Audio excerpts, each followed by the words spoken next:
ตุนจุ่มวิดีโอchuanin bike chuak thar Yamaha nan nei dona Yamaha XSR 155cc bike chuak thar asi thai thi 810mm ani dona asi po aziaviau dona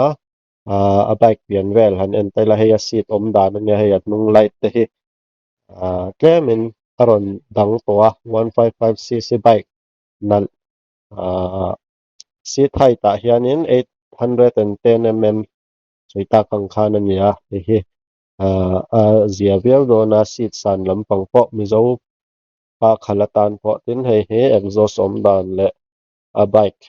steer lampang atanga alan dan engine look te engine om dan tong khania 17 inch ani mai thaya atayar hi kan soi sual pal mai thaya hi alo ni taboka nal don khop meya chiang zokin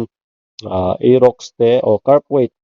137 kg bike ri lam hi 137 kg ni don boka Aerox E te an ti chok dona scooty thar tin fuel tank capacity he tanki a liter leng za thi bike a 10 liter aleng dona hemi lo po hi cafe racer bike kan tiang chi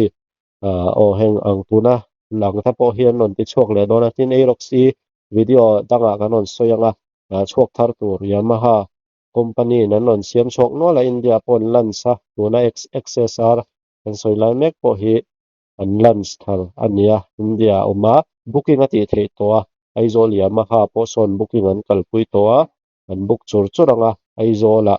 e bike hi aron theng chho mai dona anan kak dewanga chumi wang chonin salkan le tak tur ania ex showroom price hi 1.50 lakh ania kan rin dan chonin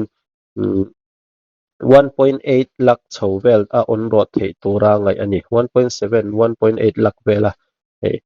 on road thei tura ngai nia hi lan dan choni a bike akha nun video choni phot se thei danga kanon